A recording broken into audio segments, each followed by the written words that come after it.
Merci Seigneur pour ce moment. C'est vrai, comme nous l'avons chanté, c'est proclamé, tu es celui qui règne au-dessus de toutes les situations. Seigneur, nous te remercions parce que tu es ce Dieu qui est présent dans nos vies. Ce matin, Seigneur, nous voulons, à travers cette parole, à travers cette pensée que tu m'as confié, que je puisse l'apporter avec une pleine vérité, malgré mes craintes, malgré nos soucis peut-être que nous avons. Seigneur, on nous permet que l'Esprit de Dieu puisse travailler nos cœurs maintenant, que nos cœurs soient ouverts, mon Dieu, à cette parole qui est inspirée, parce qu'elle sort de cette parole, de la bouche de Dieu, par elle-même. Seigneur Jésus, je te prie que maintenant tu puisses éclaircir nos vies dans le nom de Jésus. Et nous disons tous Amen. Gloire à Dieu. Le Seigneur soit béni ce matin. Que le Seigneur soit béni ce matin. Est-ce que ce matin vous avez eu des soucis pour venir? Un petit peu. Est-ce que dans la semaine vous avez eu des soucis dans votre vie de tous les jours? Avez-vous remarqué que quelquefois dans nos vies, on ne sait pas pourquoi, mais des problèmes sont là. Et quelquefois dans nos vies, il y a comme un parcours de santé. La vie chrétienne n'est pas un long fleuve tranquille, mais elle est un parcours de santé, avec des étapes qui sont là, des étapes de nos vies qui sont là pour nous rappeler que le Seigneur est celui qui est présent dans toutes nos situations. Alléluia. Amen. Dans ce parcours, il y aura quelquefois des embûches, il y aura quelquefois des moments de pleurs, de souffrance, de frustration. Mais il y aura aussi, Monsieur Seigneur, des moments de relèvement, des moments d'encouragement. Parce que Dieu est présent dans toutes les situations que nous vivons. Que son nom soit béni. Dans tous les problèmes, il y a une solution. Amen. Et Jésus est seulement la solution. Jésus est la solution à tous nos problèmes. Notre vie doit faire des progrès. Un enfant grandit et il fait des progrès. Jésus grandissait en sagesse, en stature. Il grandissait.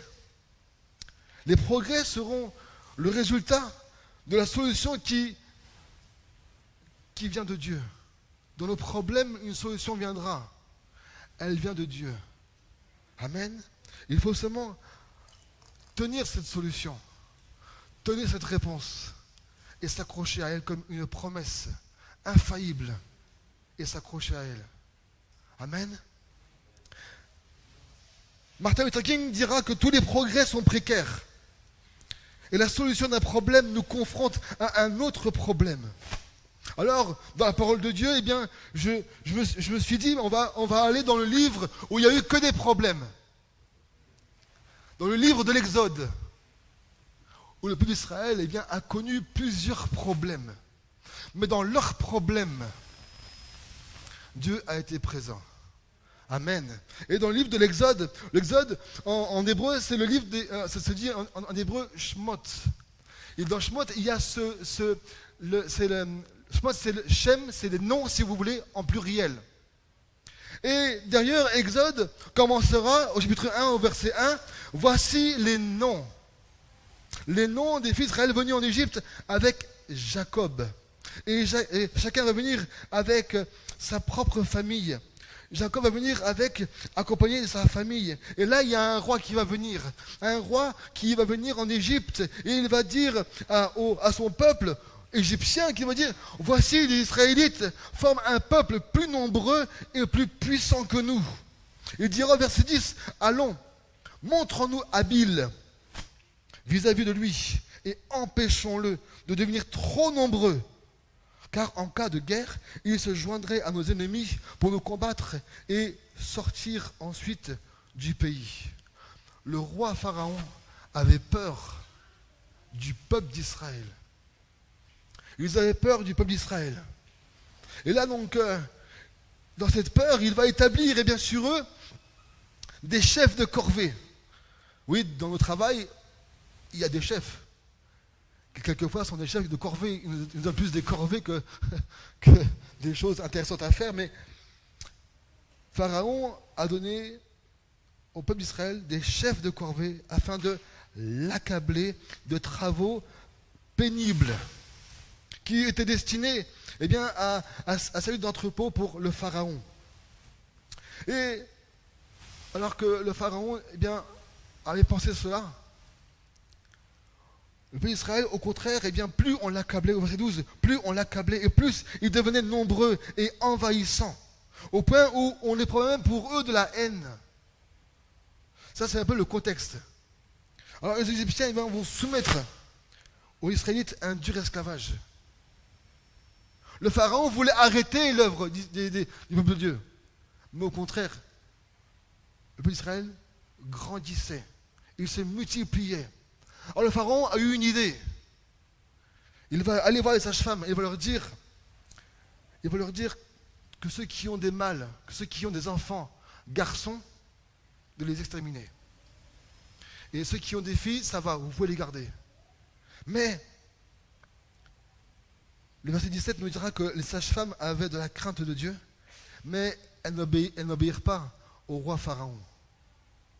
Les sages-femmes n'ont pas obéi au roi Pharaon qui leur avait dit de faire cela. Les sages-femmes ont eu de la crainte de Dieu.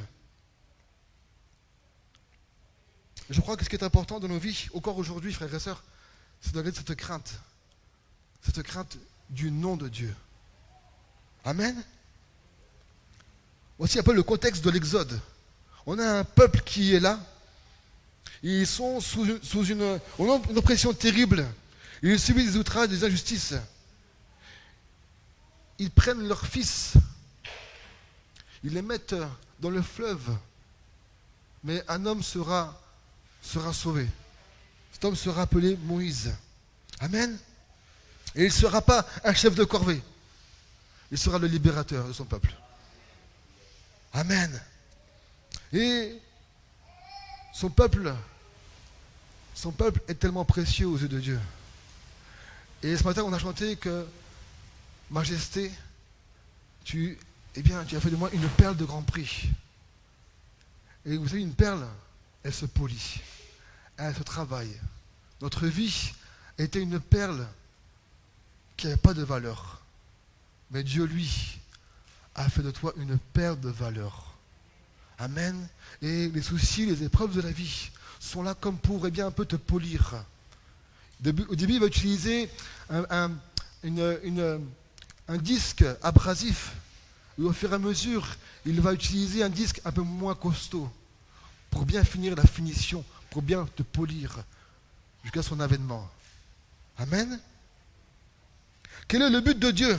Deutéronome 8, verset 3 nous dira que Dieu a fait cela pour le montrer au peuple que l'homme ne vit pas de pain seulement, mais de tout ce qui sort de la bouche de l'Éternel. Deutéronome 8, verset 3. Et Jésus dira dans Luc 4, 4 que l'homme ne vivra pas de pain seulement, mais de toute parole.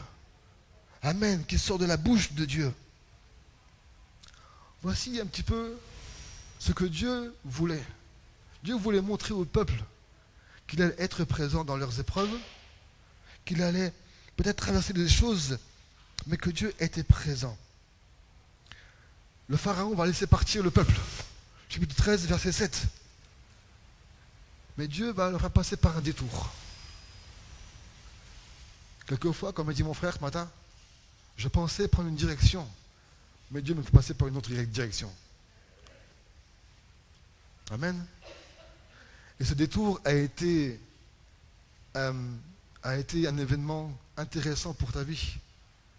Parce que dans ce détour, Dieu t'a parlé. Dans ce détour, que peut-être toi tu dis, pourquoi Dieu me fait passer par un détour?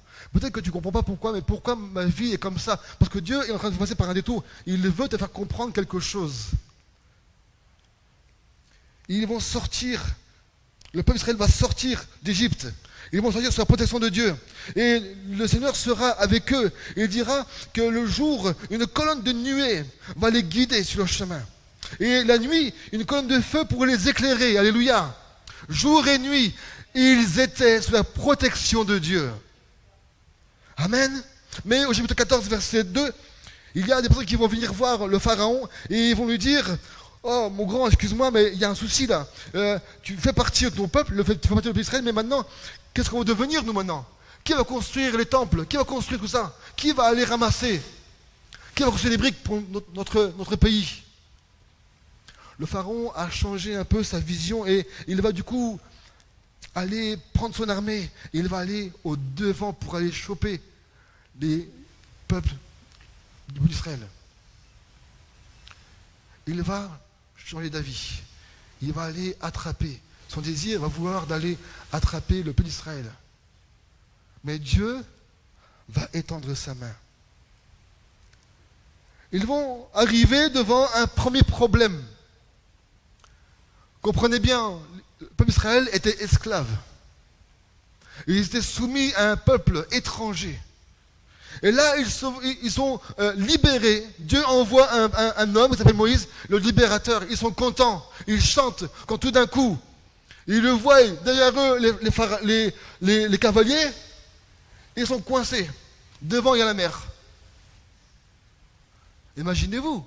Devant, il y a la mer. Tu es coincé. Derrière, il y a les pharaons. Il y a un peuple nombreux qui t'en veut. Et devant toi, tu as une impossibilité de passer. Tu as une porte complètement fermée. Qu'est-ce qu'ils vont faire? Ils vont se plaindre. Ils vont se plaindre. Il y a un mélange d'incrédulité. Il y a un mélange de foi qui, eh bien, va s'écrire ici. Ils vont crier à Dieu. Mais aussi, ils vont se livrer à des murmures par rapport à Moïse. Parce que Moïse est le problème. C'est lui qui est venu nous libérer de notre problème. Donc c'est Moïse le responsable du problème. Mais vous voyez, ils ne s'en prennent pas à Dieu. Ils s'en prennent d'abord aux serviteurs.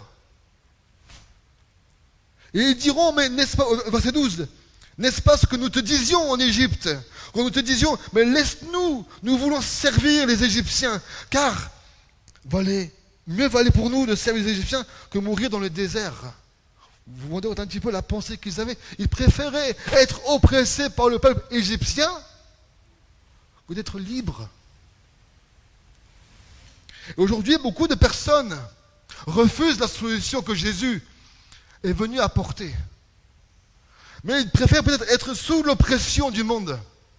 Ils préfèrent être sous l'oppression de cet esprit du monde pour les tenir captifs dans l'oppression, dans la peur. Alors que Jésus est venu pour délivrer son peuple. Dieu avait un but précis. C'était de consacrer ce peuple pour qu'il puisse servir les projets de Dieu et pas celui de Pharaon. Dieu avait une promesse pour eux.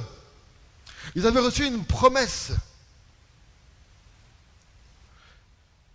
Et là, ils vont rappeler ces paroles négatives. Tu te rappelles, on te disait de nous laisser tranquilles. Et maintenant, tu vois, c'est ta faute si on est là. On t'a écouté. C'est ta faute si on est là. On t'a écouté.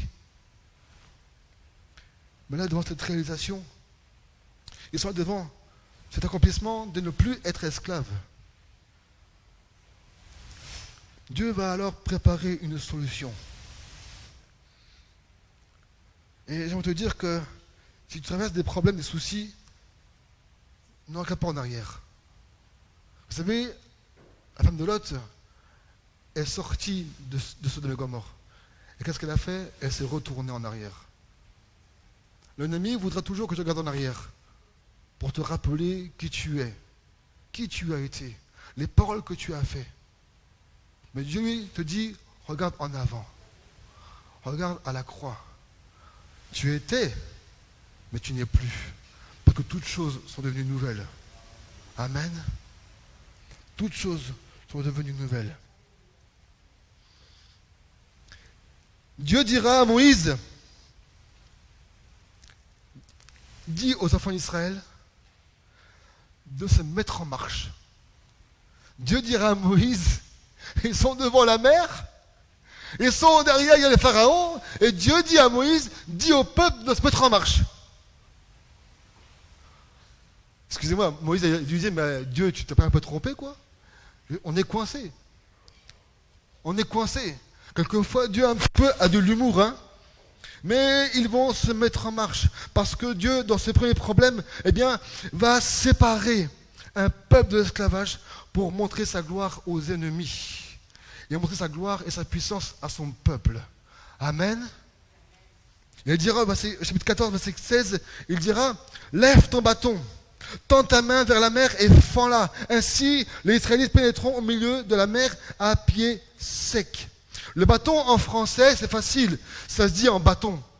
Mais en hébreu, il y a plusieurs sortes d'orthographes pour dire bâton. Là, c'est le mot méta, qui veut dire tige, flèche, mais c'est aussi une branche. C'est aussi une branche, comme pour montrer que c'est la branche qui nous montre que c'est une tribu.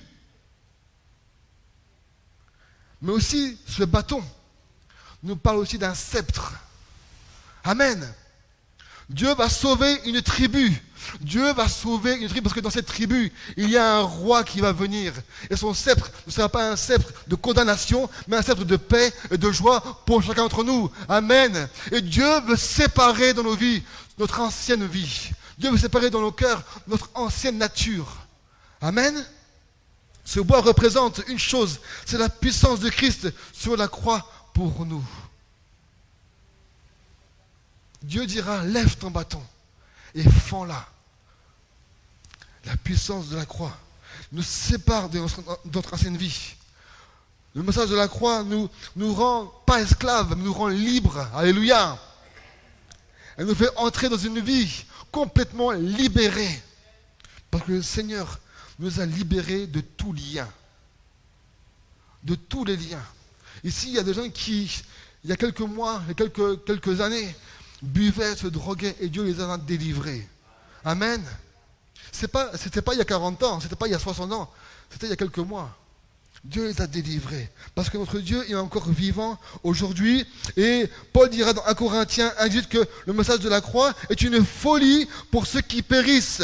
Mais pour ceux qui sont sauvés, il est une puissance de Dieu. Alléluia. L'évangile, c'est une puissance de Dieu. Je crois qu'aujourd'hui, Dieu peut faire encore éclater sa gloire comme nous l'avons chanté tout à l'heure.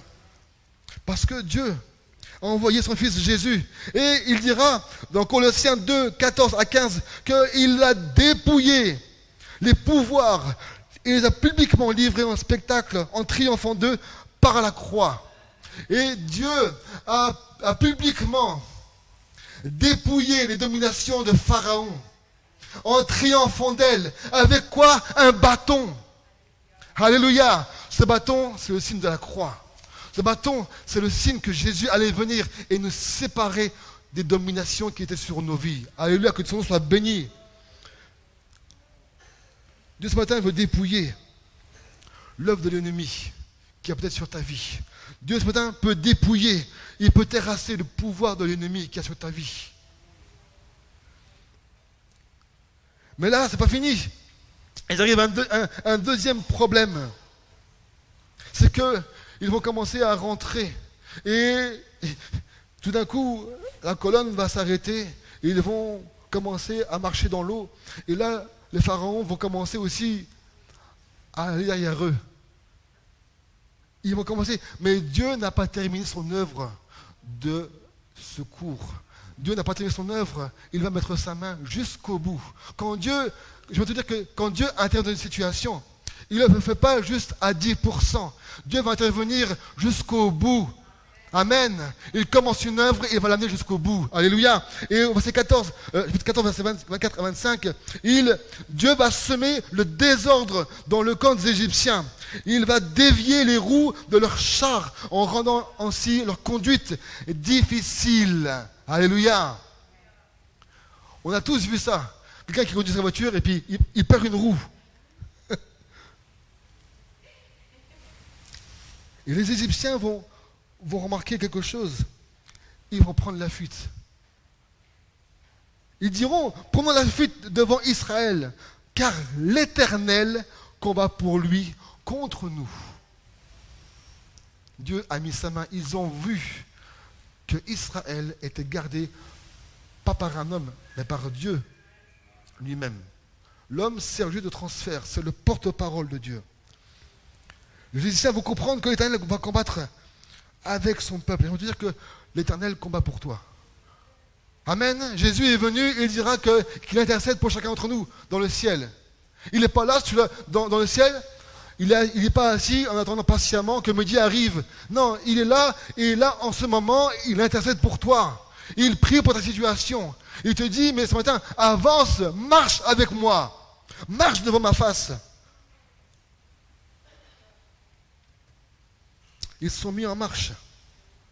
Ils sont mis en marche. Et là, le Seigneur va mettre sa main. Il va endurcir le cœur des Égyptiens. Il va semer le désordre. Il va dévier les roues. Mais ce n'est pas terminé. Dieu va les amener. Dieu va amener l'ennemi jusqu'au centre de la mer. Et arrivé au centre, les eaux vont se refermer. Et ça sera de l'histoire ancienne. Amen. Qu'est-ce qu'il y a au centre de ta vie? Peut-être au centre de ta vie, il y a peut-être les problèmes qui sont là. Peut-être que tu t'inquiètes. Mais au centre de ta vie, les problèmes vont être réglés. Parce que à la place de ces problèmes, Dieu va venir si toi tu marches avec lui. Si toi tu marches avec lui, Dieu va régler tous tes problèmes, un par un, comme il l'a fait avec le peuple d'Israël. Mais vous savez, il y a une expression qui dira que chasser naturel et il revient au galop. Parce que au deuxième problème, alors qu'ils sont libérés, ils arrivent devant un deuxième problème. Quelquefois, on finit un problème et un autre arrive derrière. C'est comme ça. Et quelquefois, on est comme submergé de tous ces problèmes qui arrivent. Mais là, ils arrivent devant un problème, c'est les eaux de Mara. Les eaux de Mara sont réputées pour être des eaux amères. Dieu les a séparés de l'esclavage, mais il va les faire passer par là parce que Dieu désire sanctifier son peuple. 3 jours plus tard, le peuple d'Israël va passer par le désert. Ils vont arriver par le désert de Chour. Et le désert de Chour, c'est une signification importante. Ça signifie une muraille, quelque chose qui est fortifié. Pas juste un petit muret facile où je peux monter et puis terminer. Non, une muraille qui est fortifiée. Ils viennent de traverser une muraille d'eau et ils arrivent dans une autre ville qui est encore une muraille.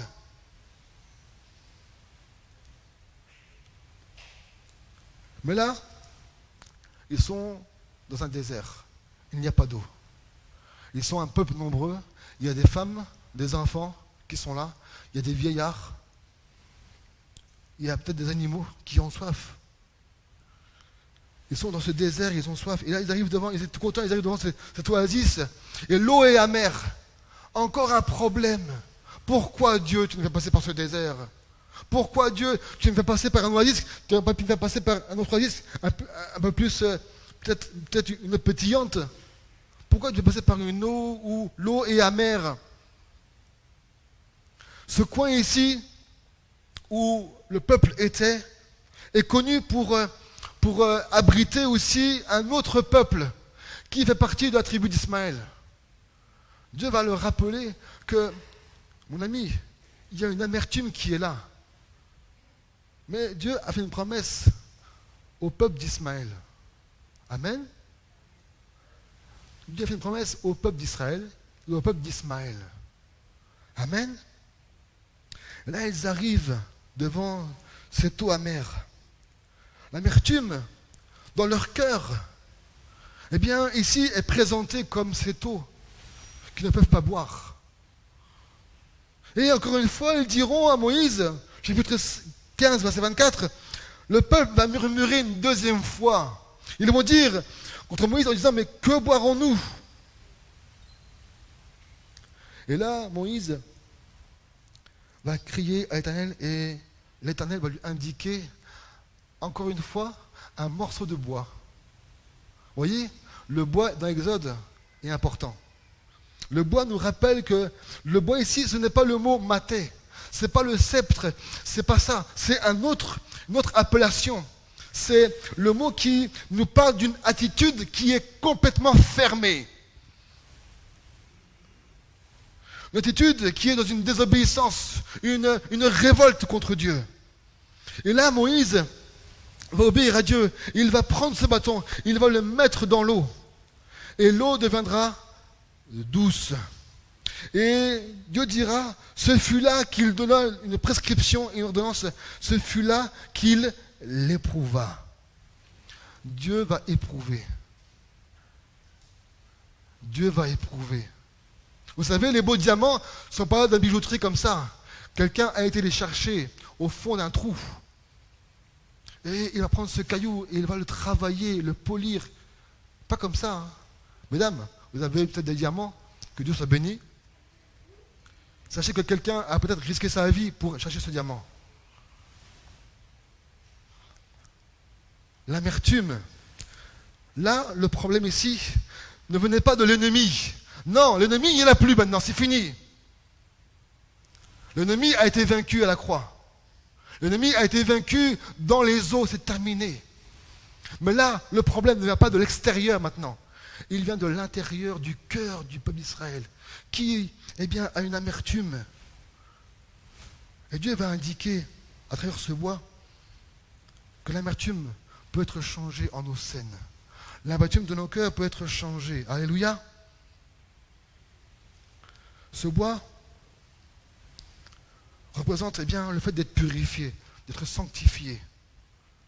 D'ailleurs, Paul dira dans 2 Corinthiens 7, verset 1, « Bien-aimés », il encouragera le peuple au Corinthe, il dira, « Purifions-nous de toute souillure de la chair et de l'esprit, en achevant. » En achevant. Ça veut bien dire qu'il y a quand même une progression. Il faut achever la course. Et Paul dira, en achevant notre sanctification, dans quoi? Dans la crainte de Dieu. Alléluia. Et Paul dira à Thessaloniciens 4, verset 7 que car Dieu ne nous a pas appelés à l'impureté, mais à la sanctification. Alléluia. Et à travers ces eaux de Mara, Dieu va comprendre au peuple que l'amertume dans leur cœur, auront des répercussions plus tard. Auront des répercussions dans leurs circonstances de leur vie. Mais le Seigneur seul a ce pouvoir extraordinaire de venir sanctifier nos cœurs et nos vies. Jésus dira, sanctifie-les par ta vérité. Il dira, ta parole est la vérité.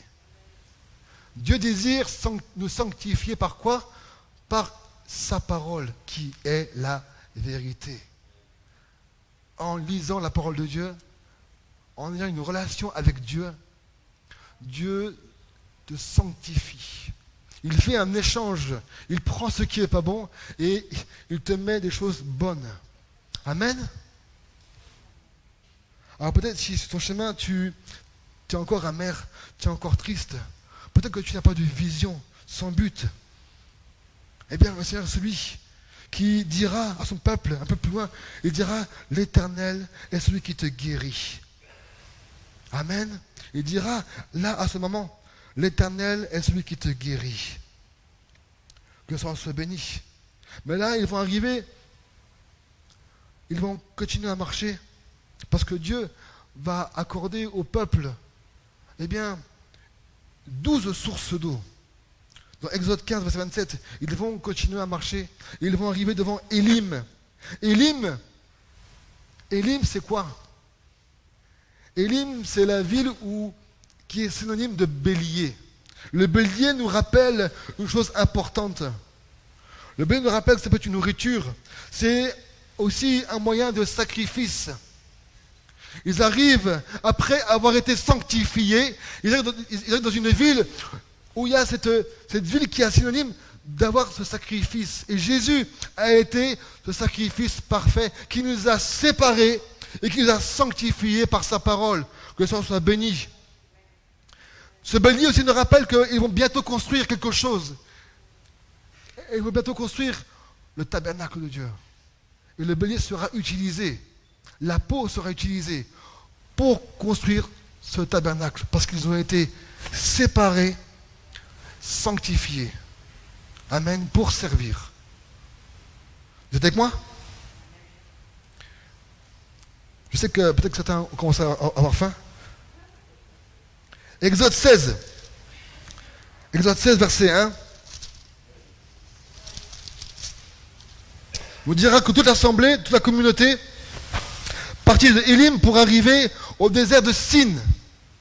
Tout à l'heure, on était au désert de Chour, la muraille fortifiée. Et là, ils arrivent à un autre désert, le désert de Sin, ou Shin. Pas de Chine, hein. Non, c'est de Sin. Et ce désert nous rappelle que Sin nous veut dire épine.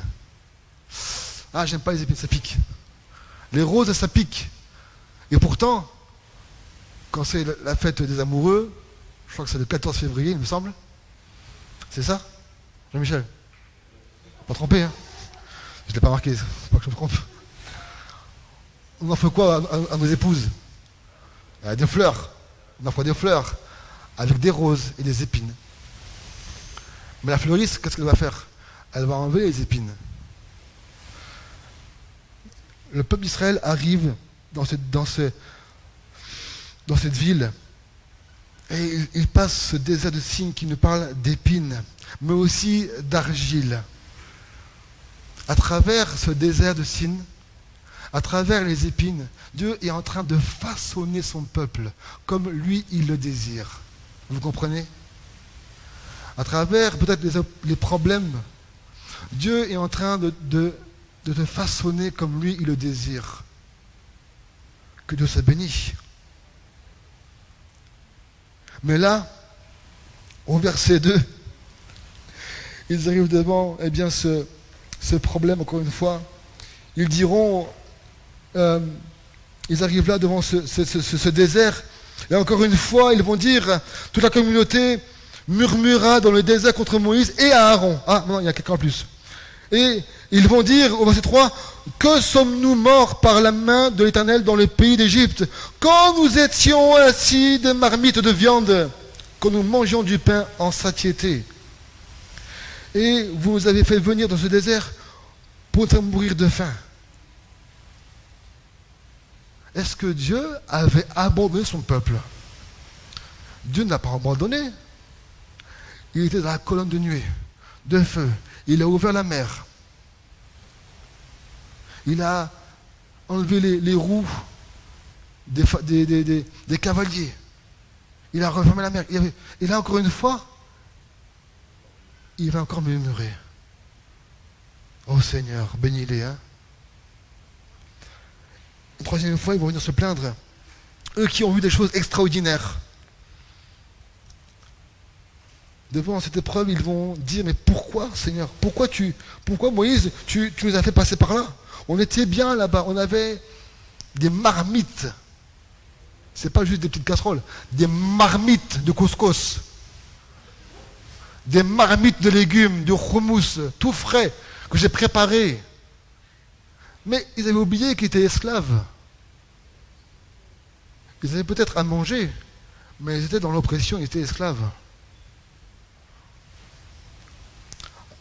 Dans ce problème-là, nous voyons qu'il y a encore ce problème d'incrédulité. Et l'incrédulité va nous pousser encore une fois à murmurer.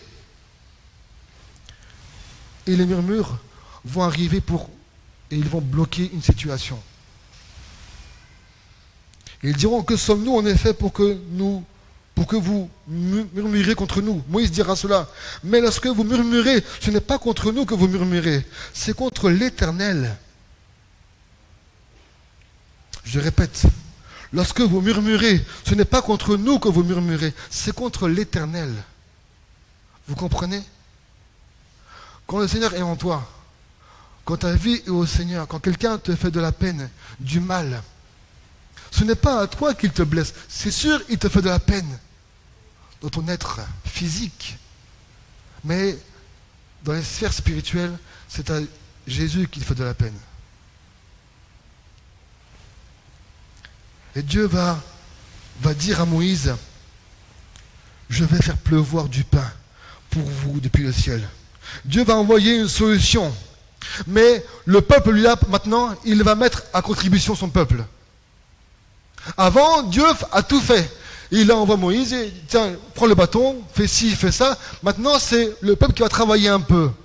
Tous les matins, ils vont aller chercher la manne, chercher des cailles, et cuisiner leur propre repas chaque jour. Et Dieu dira que je le mettrai à l'épreuve et je verrai s'il suivra ou non ma loi. Dieu, à travers les problèmes, est en train de regarder comment tu réagis face aux problèmes. Est-ce que tu vas le suivre à travers l'épreuve ou est-ce que tu vas t'arrêter? Et j'ai béni Dieu parce que mon frère s'est arrêté, mais il est reparti plus fort que là où il s'est arrêté. Amen. Peut-être que l'ennemi voulait l'arrêter. Il s'est arrêté, il a fait une pause, hein, c'est vrai? Mais nos prières l'ont, excusez-moi, l'ont poussé. Mais je crois que Dieu aussi a été à l'œuvre. Amen. Nous, on a été juste une main tendue. Et Dieu, lui, a été le bâton. Dieu a été le bâton. Parce que Dieu a envoyé son Fils pour toi. Et il ne te laissera pas tomber. Amen. D'ailleurs, il ne te laissera pas tomber, mon frère et ma soeur. Parce que s'il a été avec son peuple d'Israël, il sera aussi avec toi aussi ce matin. Amen. Et Dieu, dans ce problème que tu vis, Dieu va envoyer une solution. Amen. Amen. Vous allez me dire, mais pasteur, c'est ce que les murmures, c'était pas dans l'Ancien Testament. C'était que dans l'Ancien, c'était pas dans le Nouveau. Le peuple d'Israël a toujours murmuré. Il est connu pour être un peuple au cou raide, un peuple difficile. C'est un peu comme la France, hein. La France, c'est difficile. C'est difficile, c'est difficile. Qu'est-ce qu'on fait? On murmure. On se plaint. Jésus lui dit à lui-même, dans Jean 6, 43, ne murmurez pas entre vous. Et là, Dieu va envoyer, une chose extraordinaire. Il va envoyer la manne et l'écaille pour le peuple de Dieu, qui est en Israël. Vous savez, aujourd'hui, il existe, depuis le Covid, les distributions à domicile. Mais j'aimerais dire que, mon ami, ils n'ont rien inventé. Dieu avait déjà prévu ça. Dieu avait déjà prévu Uber spirituel. Il a envoyé la caille, la manne, dans son peuple, là, au pied d'eux. Il fallait aussi qu'eux aillent les chercher. Uber te livre directement chez toi. Mais eux, il fallait qu'ils aillent chercher aussi la nourriture. Amen. Le monde n'a rien inventé. Dieu déjà a inventé Uber spirituel. Ils étaient livrés chaque jour de la manne, de la caille. Et malgré ça, qu'est-ce qui s'est passé? Ils ont murmuré encore une fois. Oh Seigneur. Il y a quelque chose qui m'a marqué dans ce texte-là, c'est que Dieu est patient. J'arrive à la conclusion, ne vous inquiétez pas. Amen, hein? Dieu est patient, hein? Comment Dieu a-t-il fait pour ne pas dire, ce peuple, j'en ai assez, il n'arrête pas de murmurer, j'en ai assez. Non, Dieu est patient avec toi. S'il a été patient avec moi, je peux t'assurer qu'il sera patient avec toi. Je peux t'assurer. Mon épouse peut témoigner, hein? Dieu est patient avec chacun d'entre nous. Et il sait que quelquefois, on murmure. Il sait que quelquefois, on n'agit pas comme il le veut. Mais Dieu est patient. Pourquoi? Parce qu'il veut nous sauver, parce qu'il veut que notre vie soit sanctifiée. Amen.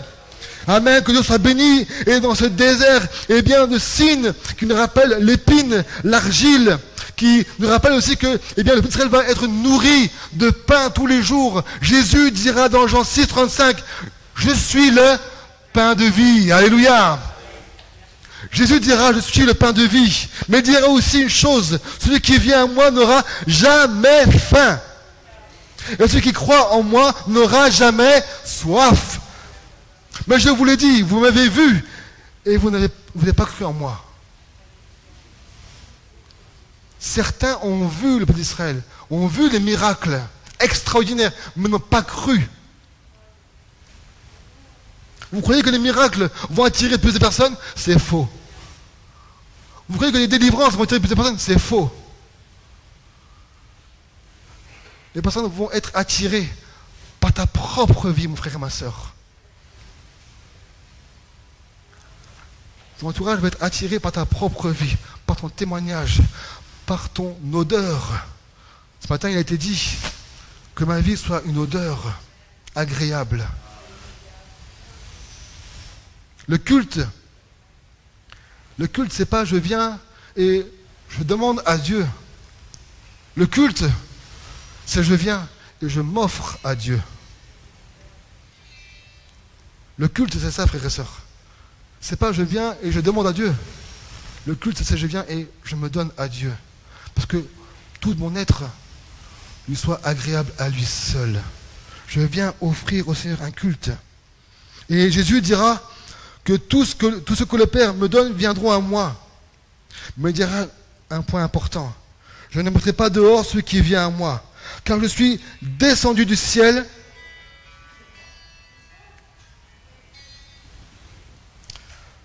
Amen. Pour avoir un appel. Je suis descendu du ciel pour faire non ma volonté, mais la volonté de celui qui m'a envoyé. Dieu est le Fils de Dieu, mais il reste soumis à son Père dans le ciel. Dieu a envoyé son Fils Jésus pour que sa volonté soit accomplie à travers Jésus. Quelle est la volonté du Père? C'est que quiconque voit le Fils et croit en lui ait la vie éternelle, et je le ressusciterai au dernier jour. Voilà ce que le Seigneur veut faire dans notre vie. Le Seigneur veut que tu marches avec lui. Le Seigneur désire qu'à travers cette marche, tu sois sanctifié pour que, à travers les soucis, les épreuves, les épines que tu vis, Dieu va te façonner pour que, à son retour, tu puisses le contempler, tu puisses le voir. Et peut-être si tu passes par la mort, Dieu va te ressusciter. Est-ce que vous le croyez? Est-ce que vous le croyez? Comment Dieu peut-il faire ça? On le voit, hein? On a un témoignage ce matin avec Charlotte. Amen, que Dieu soit béni. Dieu, à travers les problèmes que nous rencontrons, désire une chose importante, c'est de révéler la perle, la foi qu'il y a dans chacune de nos vies. À travers les soucis, les problèmes, les épreuves, elles vérifieront la valeur de notre foi. 1 Pierre 1, verset 6 à 7 dira: aussi vous exultez de joie, même s'il faut que vous soyez affligés pour un peu de temps. Encore, par toutes sortes d'épreuves, elles vérifieront la valeur de votre foi, qui a bien plus de valeur que cet or voué à disparaître, et pourtant vérifiée par le feu, afin que votre foi, je ne dirais pas la foi de tes parents, la foi de ton voisin, la foi de ton mari, ta propre foi va être éprouvée afin qu'elle puisse montrer toute sa valeur. Amen. Et afin que cette foi reçoive comme prix la louange, la gloire et l'honneur quand se révélera Jésus-Christ. Alléluia. Amen. Alors, je vais terminer par ce passage où 1 Corinthiens 10, verset 13 dira que l'épreuve qui vous a atteint, l'épreuve qui peut-être est en train de t'atteindre, n'a pas dépassé la mesure humaine.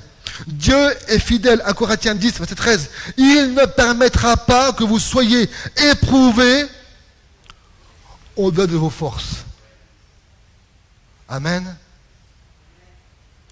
Mais avec l'épreuve, il donnera le moyen d'en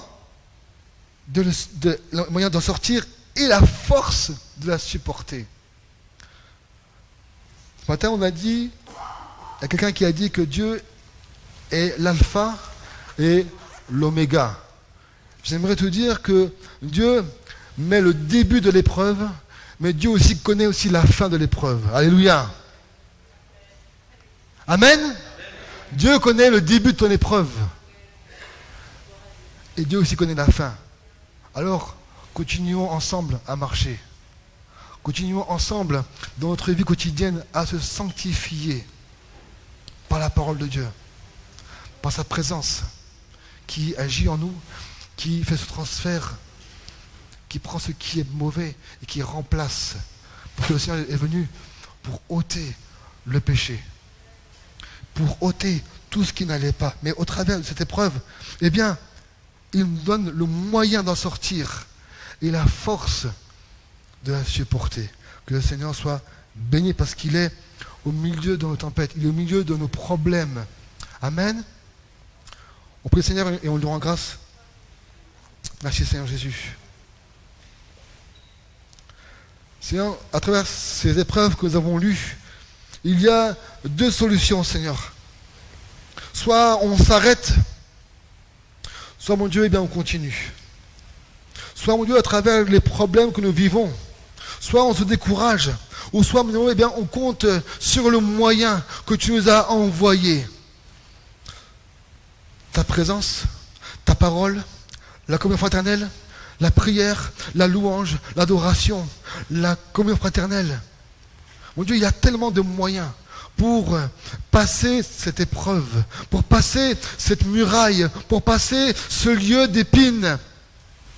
Mon Dieu, nous voulons compter sur toi et je prie que ce matin, s'il y a peut-être quelqu'un qui traverse une zone de turbulence, peut-être une zone infranchissable, qui est dans l'impossibilité de passer, j'aimerais te dire que Dieu, lui, rendra possible ce qui est impossible.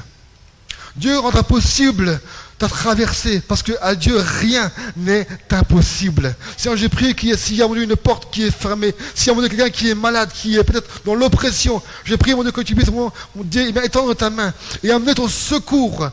Seigneur, mon Dieu, ton secours, il a déjà été effectué à la croix, par ce bois, par ce bâton. Mon Dieu, nous voulons déclarer qu'à la croix, tu as dépouillé toutes les puissances, Seigneur. Et Seigneur, nous voulons déclarer que tu es ce Dieu qui, eh bien, est venu dans nos vies. Et nous avons besoin encore, Seigneur, de venir dans ta présence. Nous avons besoin encore de venir être sanctifiés par ta parole. Seigneur, ce matin, viens sanctifier nos vies. S'il y a peut-être encore des choses dans notre vie qui ne sont pas encore à ta gloire, mon Dieu, nous te prions que tu viens encore ce matin par la croix de Jésus, et bien sanctifier notre eau qui est amère, notre cœur qui est amer. Seigneur, remplace ce cœur de chair par un cœur, remplace ce cœur par un cœur de pierre par un cœur de chair, Seigneur. Dans le nom de Jésus, merci pour ce que tu vas faire encore, Seigneur. Sois béni, Jésus. Et nous te disons Amen. Amen. Amen.